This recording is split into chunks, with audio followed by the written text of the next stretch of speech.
The world is full of urban legends, remarkable stories that spread like viruses around the planet, mutating and evolving until no one can remember which are true and which are urban legends. In this episode called Big Mistakes, you'll see 3 incredible stories about the people who fall foul of some very bad decisions. First up, the brothers Diaz go fishing, but can't catch a break. Then Rick Skeddington and his fraternity friends decide to antagonize the wrong hotel guests. And finally, Major Nigel Taylor uncovers a mystery in the mountains of Bosnia that leaves him shaken.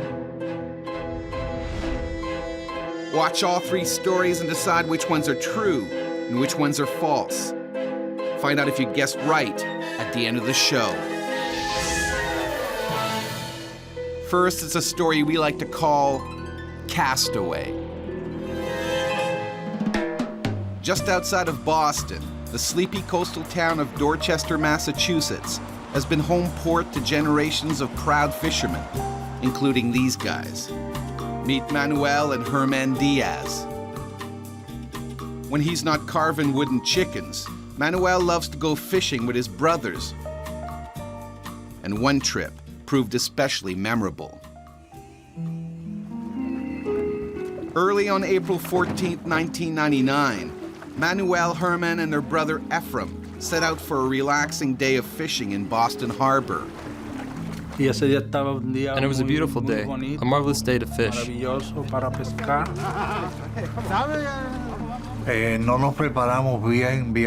However, we did not prepare as well as we should have. We didn't have any means of communication, and the boat wasn't in great shape.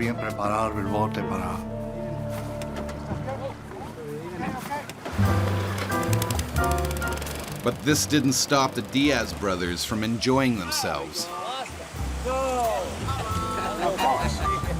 The trip went well, and we had a good time.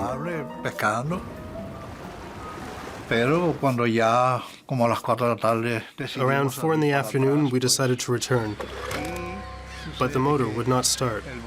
We didn't know what the problem was. What happened? Where's the problem? What the hell is this? The propeller is hopelessly tangled in a fishing net. I can't believe this. It's a net. It's huge. I can need something to cut it off. Give me a knife or something. Otherwise, a knife. Okay. You gotta get something. I need to cut it. There's nothing here. There's gotta be a knife. Their lack of preparation means they have no way of freeing the propeller. Meanwhile, we were being pushed further and further from the shore. It was getting darker and darker.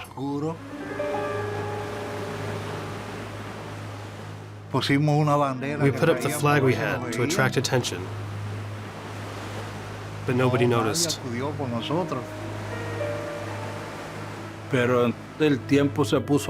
And then the weather turned nasty, so I told my brothers to start paddling. The sea was getting rough. The waves were about 5 feet high. Their tiny boat is being swept out towards the Atlantic Ocean. I thought, this is it. The brothers are completely lost, and their boat is taking on water. They're in danger of going under. But we are God's servants, and I was sure that He would help us. Then out of nowhere, they spy a small island.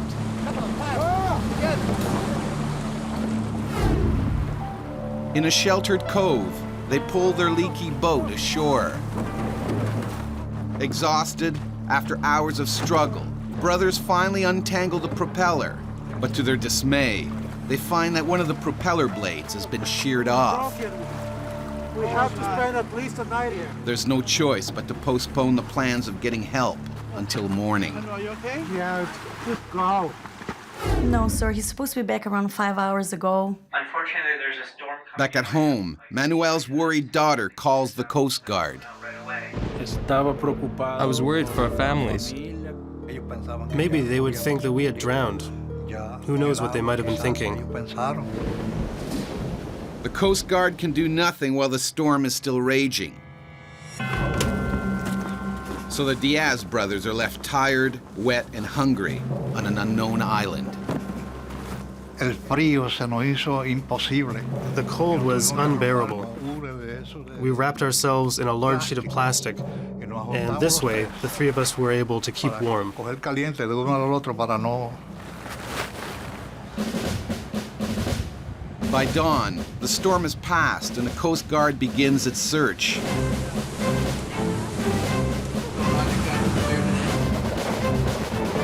But without a last known position to go from, it's like looking for a needle in a haystack. Channel 22 Alpha out. After an uncomfortable night on the island, the Diaz brothers awake. They can hardly believe their eyes as the morning brings an incredible sight. Instead of being carried miles out to sea, the Diaz brothers had actually been blown further into Boston Harbor. Civilization had only been a few hundred yards away. Within moments, they are spotted by the Coast Guard helicopter and airlifted to safety. So does the story hold water? Or is it just a washed-up whopper? Find out at the end of the show. But first, check out this mini-myth. Mini-myth number 216. Better off behind bars. Algerian Ahmed Salih is convicted of breaching immigration laws in Ferrara, Italy. As punishment, the judge sentences him to 9 months house arrest with his Italian wife. After only a week, Ahmed has had enough. His wife's constant nagging is driving him crazy. So he goes back to the court and begs to be jailed for the rest of his sentence, saying he needs some peace. The judge sympathizes and lets him serve the remaining months behind bars. So is this story the truth, the whole truth, and nothing but the truth? Or is it all just a con? Is it true or false? It's true. The judge ruled Ahmed could serve the remaining 35 weeks of his sentence in the jailhouse. On Urban Legends, we show you 3 amazing stories. You must decide which are totally true and which are fantastically false. So far, you've seen the tale of the Diaz brothers, who thought they'd been swept out into the Atlantic Ocean in a storm, only to find themselves shipwrecked inside Boston Harbor. But is it true or false? Find out at the end of the show. Now it's time for our next story. It's called Shutterbugs. Minot, North Dakota is known locally as the Magic City because it sprang up out of nowhere almost overnight. It's also home to this guy. Meet City Councilor Rick Skeddington. I work full-time with City Hall, and I love to help people. But Rick wasn't always a stand-up member of society. I've come a long way from my party days. That was a long time ago. February 20th, 1994. Rick and his college buddies are driving to Chicago to party away the President's Day long weekend. But a snowstorm forces them to abandon their plans. But we didn't make it to Chicago. We got snowed in. So we ended up checking into this hotel. The weather has trapped dozens of other President's Day partygoers in the same hotel. And we started partying right away. We got a hot tub! Yes! Yes! Yes! I mean, partying hardcore. Woo! Now, at some point, we ran out of booze, so we had sent Skip to go and get some more beer. When Skip got back, he had these disposable cameras with him, which was really ridiculous because we didn't want disposable cameras, we wanted more beer. Were you gonna take a picture? Yeah, for the pool. But, you know, he was going on and on about wanting to get some spring break girly photos. Why not? So Rick and the guys take the party and the cameras to the hotel pool. And that's when Tad decided that the disposable cameras were a good idea.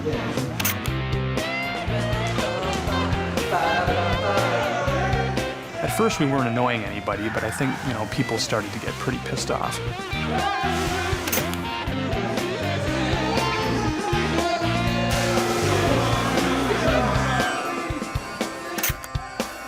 I remember the hotel staff had to talk to us quite a few times because, we were pretty drunk. From some of our guests, we're gonna have to ask you. Yeah, okay, we got. However, the reprimands by hotel security do little to dampen their enthusiasm. At some point, I remember Tad saw this girl. She was just drop-dead gorgeous. Beautiful girl. She was there with her boyfriend. This girl did not want to have her picture taken, so they decided to leave. But the boyfriend was really, really pissed off about the whole thing.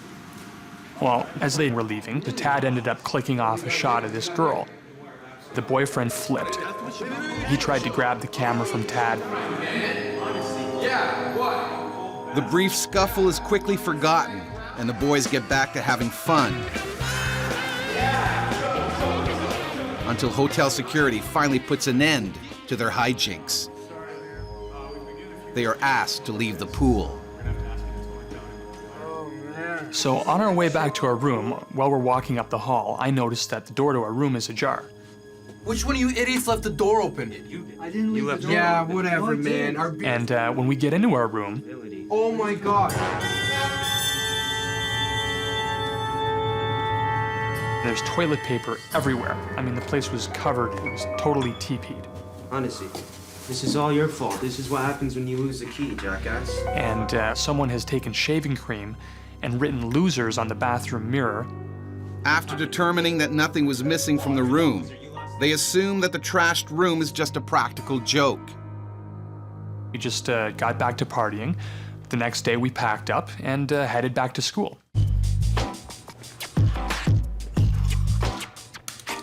Hey, man, the pictures are ready. I remember I was studying for an exam. I kind of put the weekend out of my mind. But then Skip showed up with the photos from the vacation. What's up, Skip? Skip gets the pictures back from the photo lab. Look at this one. Remember her? Hot. Hilarious. Now, in the middle of the stack of photos, there were some photos that were a little bit different.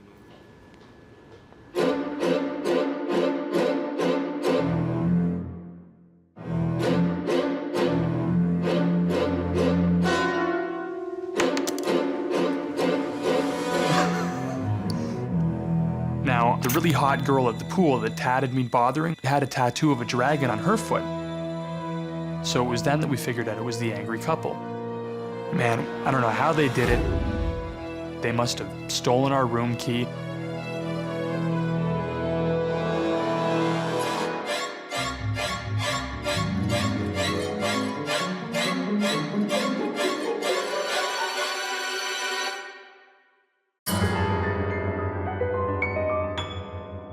So is this a brush with the truth, or is it a phony photo fable?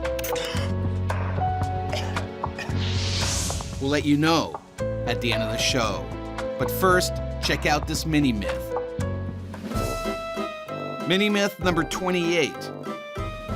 Cleaning up crime. Adrian and Tiffany McKinnon return home to Alabama after a week's vacation to find robbers have ransacked their place. Adrian sends Tiffany to her sister's house while he notes what's missing. As he makes his way around, the thief walks in through the back door with Adrian's favorite hat on his head. Quick as a flash, Adrian holds the unsuspecting thief at gunpoint and tells him to clean up the mess he's made.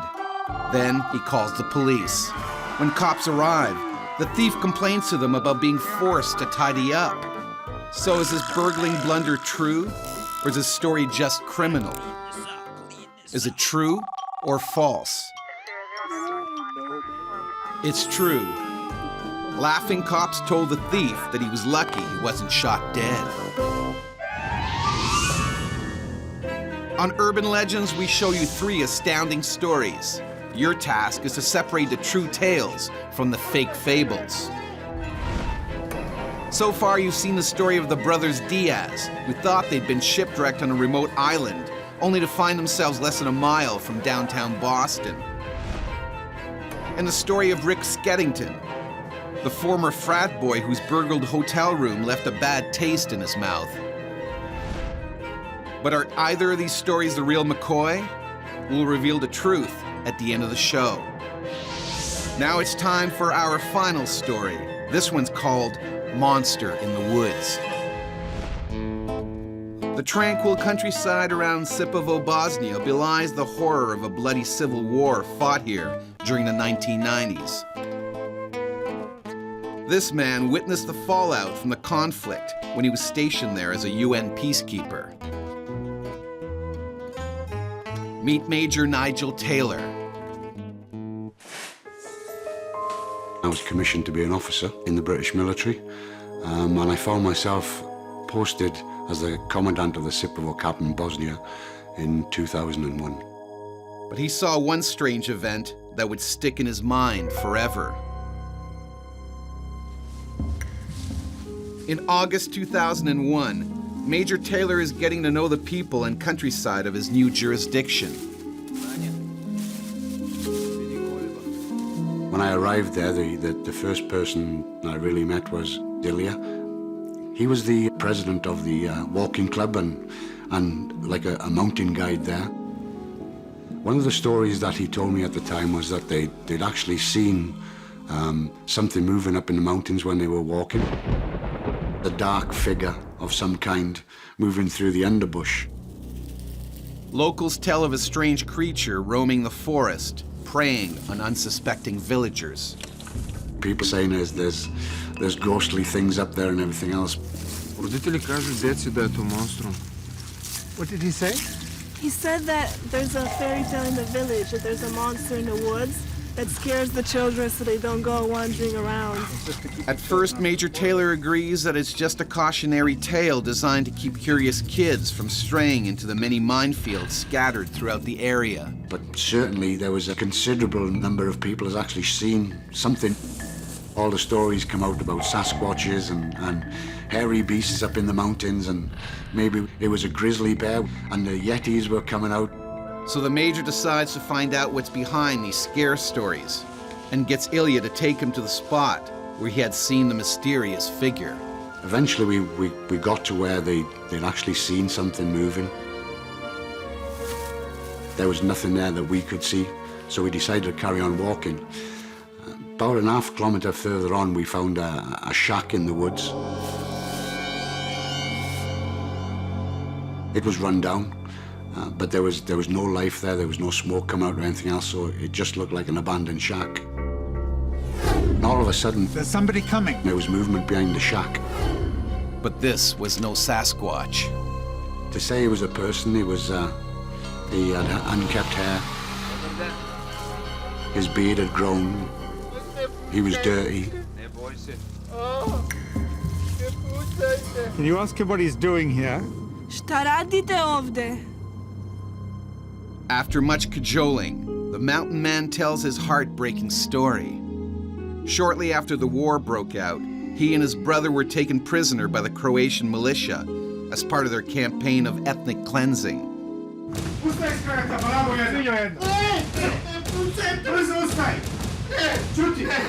They were held captive for 3 long years, in which time he was forced to watch as they executed his brother. Mountain Man then tells him how he escaped from the prison and fled into the mountains to hide from the war. The war's been over for 6 years. It turns out that Mountain Man had only been able to escape the prison because the war had ended.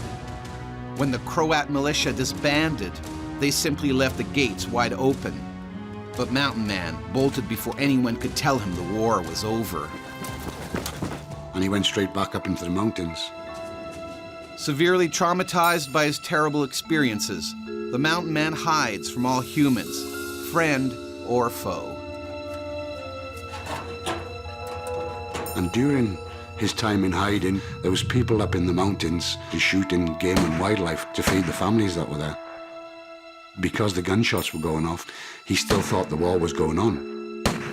So is the story of the reclusive wretch the real deal? Or is it just a hermit hoax? You don't have to wait too much longer to find out. all will be revealed after this final mini-myth. Mini-myth number 1249, Fool's Gold Digger. In 2007, an anonymous New York City woman posts an ad on an internet marketplace. She wants advice on how to find a rich husband. Hey there. Describing herself as sophisticated and beautiful, she feels that this alone should earn her a wealthy man. A response arrives from a wealthy suitor. The potential sugar daddy claims to fit her criteria, but he has one condition. He only offers to lease rather than buy her, as she was a depreciating asset, while his monetary worth would continue to increase. So did a woman really advertise for advice in finding a rich husband? Is it true or false? It's true, but when the media picked up her posting, she refused to reveal her true identity.